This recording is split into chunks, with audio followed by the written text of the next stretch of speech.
A lone woman strained against the weight of a massive pine timber, hauling it up the incline through sheer force of will. From his vantage point atop the ridge, Jacob Morgan sat astride his horse, watching her struggle. The late October atmosphere was biting, a frigid wind whistling through the fabric of his heavy coat. This was a full-length log, a burden so immense that a pair of grown men would have voiced loud complaints while moving it. Yet here she was, a length of hemp rope looped over her shoulder, her boots searching for purchase in the treacherous, rocky earth. Her calico dress, once vibrant but now faded by sun and toil, was splattered with mud up to her knees. Under such grueling conditions, most people would have surrendered an hour prior. Compelled by a mixture of curiosity and concern, Jacob nudged his mount down the embankment. As he descended, the skeletal frame of a half-finished cabin emerged from the landscape. Its timber walls rose barely to chest height, lacking a roof and standing amidst a chaotic spread of saws, axes, and freshly hewn wood. Nearby, a canvas shelter sagged under its own weight, a thin ribbon of smoke drifting lazily from a modest stone fire pit. Sensing his approach, the woman ceased her labor and stood tall. Her breathing was heavy and ragged, yet she showed no sign of fear. She didn't retreat, nor did she cry out for assistance. She simply stood her ground, chin tilted upward in a gesture of quiet defiance, tracking his progress. "Good afternoon," Jacob remarked as he swung down from his saddle. "That's a staggering amount of construction for a single pair of hands."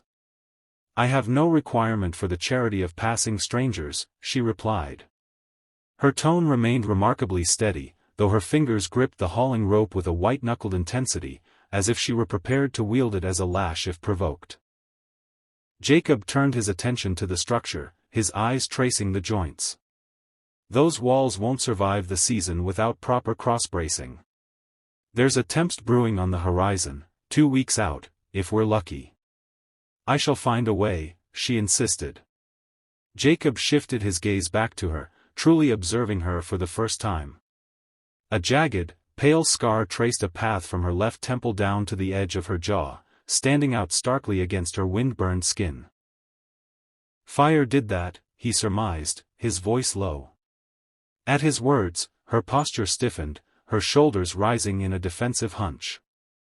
"I am aware that I am not a vision of beauty," she murmured, the words sounding practiced, as if she had been forced to defend her appearance 1,000 times before. Jacob held her gaze, refusing to look away. "That suits me just fine. In these parts, I value honesty over elegance. It's usually the pretty things that winter claims first." She blinked in surprise, her expression flickering between shock and a deep-seated suspicion of his sudden kindness. "What is your motivation for offering help?" "Quite frankly, I've grown weary of the company of liars and the rustle of silk dresses," Jacob admitted. He stepped toward her tools and hoisted her hammer, gauging its balance. He noticed the handle had been meticulously wrapped in strips of cloth to accommodate a smaller hand. "Do you possess enough nails for the job?" After a moment of hesitation, she nodded toward a wooden crate tucked near the tent. "I can compensate you with work. I am a capable cook and can mend any garment." "That seems a fair trade," Jacob agreed. He walked to the nearest corner of the cabin, inspecting the notches in the wood. "What do they call you?" "Clara Brennan." "Jacob Morgan. My cattle range about 3 miles to the south." He glanced up at the sky, where the clouds were thickening into a bruised purple and the natural light was beginning to fail. "We commence at daybreak tomorrow." Clara watched him ride away, her eyes fixed on his retreating figure until the shadows of the pines swallowed him whole. Only then did she collapse onto a nearby stump, her hands trembling violently. A winter storm was coming in a fortnight, but she had found a spark of hope for the first time in half a year. She wasn't entirely certain which of those two facts terrified her more. The following afternoon, Jacob sat by the flickering warmth of Clara's fire. He carefully examined her equipment while she tended to a dented pot of boiling coffee. Everything he saw, the reinforced hammer, the organized nails, the precision of the lumber stacks, testified to a mind that was disciplined and forward-thinking. "You possess a natural talent for this," he noted. "I was my own teacher," she replied, handing him a weathered tin cup. "I had to be, after my husband passed." He took a sip of the brew. It was potent and bitter, the way men on the range preferred it. "The town is full of widows. What possessed you to buy a claim out here in the wilderness?" Clara's jaw set firmly. "A merchant back in town took an interest in me once Thomas was gone. He claimed I required the protection of a man. When I rejected his advances..." She trailed off, staring into the dancing flames. The whispers began. "They called me a cursed woman. A witch who had put her own homestead to the torch." Jacob remained silent, giving her the space to continue. "The fire broke out during a disagreement," she said, her voice dropping into a hollow, flat tone. "An oil lamp shattered. I desperately tried to pull him from the room, but he struck me, sending me stumbling into the heat. I managed to escape. He did not." Her hand drifted upward, fingers brushing the ridged skin of her scar. "The town gave him a hero's funeral. Me? They buried me alive under a mountain of gossip. So, I took what little I had left and bought this land. I decided that if I was destined to be alone, it would be on my own terms." She looked him squarely in the eye. "And what of you? A man with a ranch of that scale should have a wife and a brood of sons to help him." Jacob set his cup aside, his expression darkening. "I had a wife once. Sarah. She was a stunning woman, the kind everyone in the county adored. But she craved the life of the town, the festivities, the social circles, the constant admiration. She despised the isolation of the border." He paused, the memory heavy in the air. "She passed 2 years ago during childbirth. The infant didn't survive either." "I am truly sorry for your loss," Clara said softly. "Don't be. I loved her, certainly, but by the end, I can't say I liked her very much. And the feeling was mutual." He stood up, brushing the dust from his trousers. "Now, the widows in town circle me like scavengers. It's all a performance. They want to be the mistress of Morgan Ranch, but none of them want to be a partner. They want the status, not the soil." Clara rose as well, a new sense of understanding dawning in her eyes. "So, this is a purely practical arrangement." "Exactly," Jacob concluded. "You need a roof before the snow flies. I need someone to handle the meals and the mending. There's no need to make it any more complicated than that." "Agreed." They shook hands to seal the pact. Her palm was calloused and firm, her grip matching his in strength and honesty. He noted with a quiet respect that she didn't avert her eyes. "We tackle the roof rafters tomorrow," he said before mounting his horse. Clara watched him go, feeling a strange, unfamiliar stirring in her chest. Hope was a treacherous thing, but perhaps, just this once, it was a risk worth taking. A week later, the first delicate flakes of snow began to drift from the sky. Clara was busy measuring a plank while Jacob worked the saw, their rhythmic breathing creating puffs of mist in the sharp November air. The walls were now standing tall, and the skeleton of the roof was halfway to completion. They had fallen into a seamless, efficient cadence, a bond forged through shared physical labor. "Keep this end steady," Jacob directed, hoisting a heavy beam into place. Clara braced herself against the weight while he drove the nails home. Snow gathered on their shoulders, melting into the collars of their coats. "Thomas had a drinking problem," Clara said abruptly, the confession breaking the silence. "It began after we lost our first child. The spirits made him cruel." Jacob didn't stop his hammering, but his posture softened, signaling that he was listening. That final night, he returned home in a drunken rage. He started screaming about a cold supper, calling me worthless. In the scuffle, he sent the lamp crashing to the floor. She stared at the beam she was holding, her eyes seeing a different time. I tried to save him. Even after the years of pain, I tried. But the fire was too fast. The town found it easier to believe I wanted him dead than to admit their precious church deacon used his fists on his wife. Jacob set his hammer down and looked at her. My wife wanted a world I couldn't provide. She wanted excitement and prestige. I saw her misery, but I kept foolishly hoping the ranch would be enough to satisfy her. When she died, my very first thought was a sense of liberation. I've carried the guilt of that thought every day since. Perhaps, Clara said quietly, Providence takes away what we cannot hold so we can finally see what we actually need. Maybe, Jacob replied, picking up his tools again. Or maybe the divine is simply quieter than the men in pulpits lead us to believe. The weather shifted violently. The light snow turned into a thick curtain of white, and the wind began to howl through the pines. Jacob squinted against the gale. We have to stop. This is becoming a full-scale blizzard. You need to get to safety, and I should head out before the trails vanish.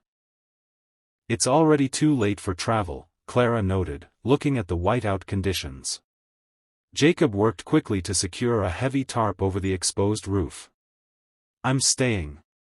Clara's face became a mask of careful neutrality. There is only one blanket. We will make do. By nightfall, the storm was a screaming beast outside. They sat huddled together inside the shell of the cabin, the tarp snapping rhythmically above them. They shared the single blanket around their shoulders, sitting close enough to share body heat but careful not to cross the line into an intimate touch. Clara reached into her pack and pulled out a book. Its pages were stained by water, but the text was legible. Do you have an interest in reading? I can decode a bit, Jacob admitted, but schooling was a luxury I never had. I could instruct you, if you're willing. I would like that very much. She opened the volume to a bookmarked page and began to read from Homer's Odyssey, her voice clear and resonant over the wind. She spoke of Penelope, waiting faithfully for Odysseus, transforming the ancient prose into something vibrant and immediate. Jacob listened with the intensity of a man discovering water in a desert. Somewhere in the deep hours of the night, exhaustion won. Clara's head eventually came to rest on Jacob's shoulder. He froze, his heart hammering, terrified that any movement would wake her or break the fragile peace they had found.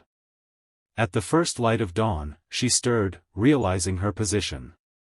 Their eyes met in the dim light, a heavy silence hanging between them. Neither moved away. Then, Jacob looked toward the doorframe, which still lacked a door, and his face hardened into a mask of steel. What is it? Clara whispered. Tracks in the snow. Fresh ones. Someone circled this cabin while the storm was at its peak. They stood together in the opening. In the distance, 3 silhouettes on horseback were approaching, led by the unmistakable figure of Preacher Whitmore. Jacob stepped closer to Clara, his physical presence making a silent, unshakable declaration. The town had come to pass judgment. 2 weeks passed, and the cabin was nearing its final form.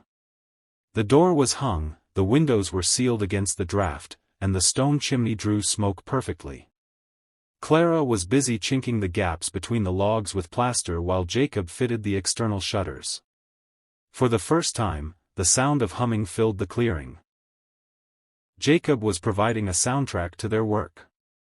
They had developed a deep, intuitive rhythm. She anticipated which tool he needed before he reached for it, he recognized the signs of her fatigue before she could voice them. Their dialogues had moved beyond the logistics of survival. You spoke of your books, Jacob said during a break. What else do you have in that trunk? Clara revealed her treasures, Shakespeare, Whitman, and a weathered Bible. These are the only things I managed to pull from the embers. Everything else was lost. Read to me again this evening, Jacob requested. In exchange, I'll have you look over my ranch accounts. I suspect you have a better head for figures than I do. That afternoon, a delivery boy arrived with supplies from the settlement. The lad refused to meet Clara's gaze, hurriedly dropping the crates and fleeing back toward the trail. Pinned to a sack of flour was a note. Jacob tore it open, his brow furrowing as he read. The proposal remains. Honorable work for a woman of character. Abandon this shameful arrangement. It was signed by Pritchard. Pritchard is the merchant, Clara said softly, recognizing the hand. The one who sought to protect me. Jacob crumpled the paper into a tight ball. I'm going to write a response to the town. No, Clara said, catching his forearm. Let them wag their tongues. These walls don't care about the poison of gossip. That night, by the warmth of the hearth, she read the Odyssey again. She gave the suitors of Penelope such pompous, ridiculous voices that Jacob let out a deep, genuine laugh. It was a sound so unexpected that Clara stopped mid-sentence, stunned. What? He asked, still smiling. I haven't heard the sound of joy in this place since I set foot on it. Nor have I. Not in 2 long years. They looked at one another across the firelight, an unspoken truth vibrating between them. Clara offered a small, sincere smile and returned to her reading. Outside, concealed by the darkness of the tree line, a lone figure watched through the glass. It was one of Pritchard's hired hands, acting as eyes for his employer. A storm was indeed coming, but it wasn't the kind that wood and stone could withstand. The great blizzard of mid-December struck with 3 days of unrelenting fury. Clara and Jacob were pinned inside the cabin. The wind was a physical force, screaming so loudly they had to shout to be heard. But the structure held. Every notch, every beam, and every nail they had set together stood firm against the elements. Your craftsmanship is excellent, Clara shouted over a gust. Our craftsmanship, Jacob corrected. They fell into a domestic routine. She read for hours on end, he listened while mending leather tack, slowly absorbing the meaning of the words. He taught her the intricate art of braiding rope. When their hands brushed, she no longer pulled away. On the second night, a piercing scream shattered the silence. Clara. Jacob was on his feet instantly, keeping his hands visible and non-threatening. You're safe. You're right here. The fire is low, but you're safe. She was trembling, her skin slick with sweat despite the cold. I was back in the fire. Thomas was pinning me down. He's gone, Clara. He can never lay a hand on you again. But the fear remains, she choked out. I despise that I am still terrified of a simple touch, of letting anyone get close. Jacob sat on the floor a respectful distance from her bedroll. When Sarah passed, my primary emotion was relief. Does that make me a coward? It makes you a human being. I haven't touched another soul beyond a formal handshake in 2 years, Jacob admitted. I was terrified of what it might signify. Terrified I would fail again. They sat in the quiet, 2 souls scarred by the past, realizing they were no longer weathering the storm alone. On the 3rd night, the tension finally broke, and Clara fell asleep with her head against his shoulder while he practiced reading aloud. He didn't move until the sun rose. When she woke and realized the intimacy of their position, she began to apologize. Don't, he whispered. You smell of pine smoke, she murmured, still caught in the haze of sleep. And safety. You feel like home, he replied. The morning broke with a blinding, clear light. The blizzard had moved on. They moved apart with a sudden awkwardness, both acutely aware that they had crossed a threshold that changed everything. Jacob stepped outside to inspect the chimney and stopped dead. Fresh hoofprints circled the cabin. Someone had been watching them through the glass during the storm. Their sanctuary was a facade. The week before Christmas, Clara insisted on joining Jacob for a supply run to Elkridge. I'm finished with hiding, she declared. The people there won't be kind, Jacob warned. Then they can show their malice to my face. The town of Elkridge was a cluster of timber buildings 20 miles to the south. They arrived on a Sunday morning, just as the church doors opened. Clara walked at Jacob's side down the main thoroughfare, her head held high, the scar on her face catching the winter sun. The atmosphere turned cold instantly. Women pulled their children away as if she carried a plague, men watched with a mixture of scorn and leering interest. Preacher Whitmore stood on the steps of the Mercantile, flanked by Amos Pritchard and the church elders. "Brother Morgan," the preacher's voice boomed. "This woman is a known vessel of sin. You bring shame upon yourself and this community by continuing this cohabitation." A crowd began to form. Pritchard stepped forward with a slick, predatory smile.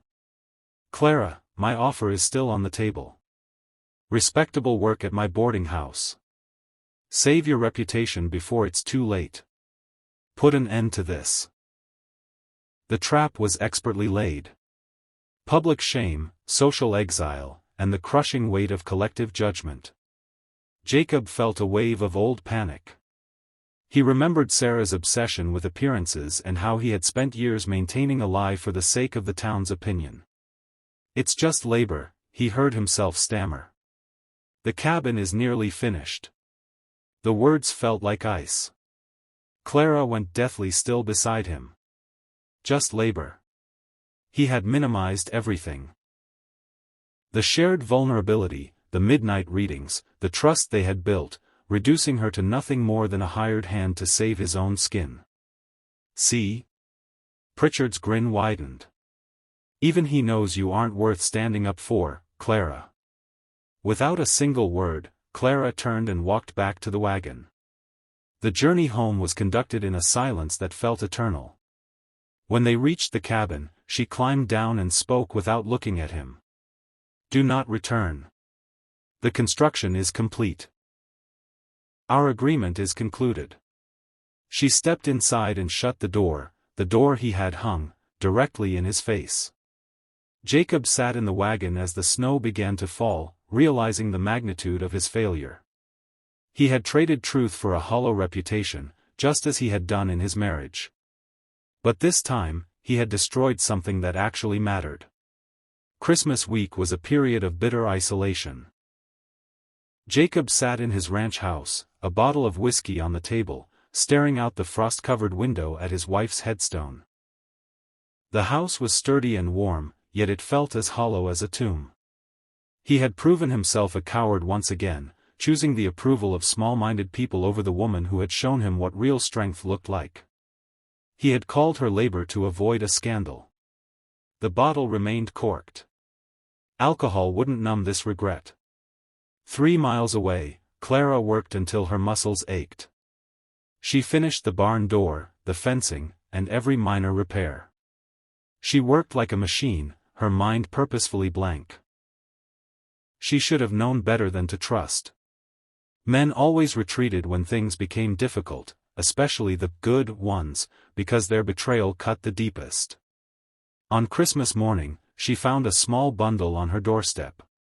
It was a collection of wildflowers, frozen perfectly inside a block of ice like a preserved memory. There was no note. She brought them inside and finally allowed herself to weep. Later that day, old Samuel Reed arrived at Jacob's ranch.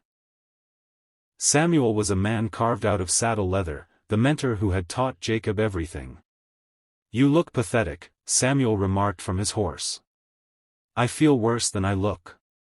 "Good. You should. That woman has more character in her scarred finger than most men have in their entire bodies." Samuel's voice was like gravel. "Your wife wanted a decoration. This one wanted a partner. Are you going to let your fear of what people think ruin your life a second time? What if she won't have me back? Then you've earned your loneliness. But if you don't try, you'll die in that cold bed of yours." Samuel rode off, leaving Jacob alone in the yard. He looked up at Sarah's grave. "I'm sorry," he whispered. "I'm sorry I couldn't be the man you wanted." But I'm done apologizing for wanting something real. He saddled his horse and rode straight to town. On Sunday morning, Jacob Morgan walked into the crowded church, his hat clutched in his hands. "I have a confession to make," he announced to the startled congregation, "and some truths to tell about Clara Brennan." Clara was high on the roof of her cabin when she heard the sound of a horse. She was hammering the final shingles, her movements mechanical and determined. When Jacob appeared, she didn't acknowledge him. He didn't ask for permission, he simply grabbed a spare hammer and climbed the ladder. They worked together in silence for an hour until the final shingle was placed. The cabin they had started together was finally whole. Sitting on the ridge of the roof, Jacob finally broke the silence. "I stood before the town this morning. I told them everything.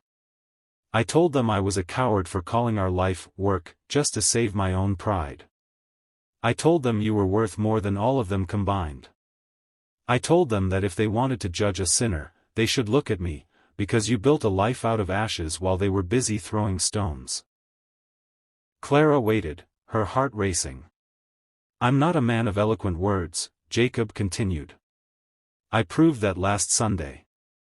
But I am good with my hands, and I am trying to be better with my heart. What is it you're seeking, Jacob? Let me build a life with you. Not a pretty one, not a fancy one. Just an honest one." She studied his face, the weathered lines, the graying hair, and the eyes that were finally looking at her with total clarity. "I don't require a savior," she said slowly. "I know that. But I'd appreciate a partner. Equal stakes. Equal voice." Jacob reached out his hand. "Deal," she said. This time, when they shook hands, he pulled her into a close embrace, his eyes asking for consent. She nodded. Their first kiss was tentative, a bit frightened, and utterly perfect. A distant sound made them look toward the horizon.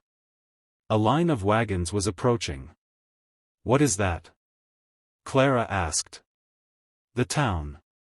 After I spoke, some people felt the weight of their own shame. They're bringing supplies and tools." Jacob smiled. "They want to help you build the barn." "Our barn," Clara corrected.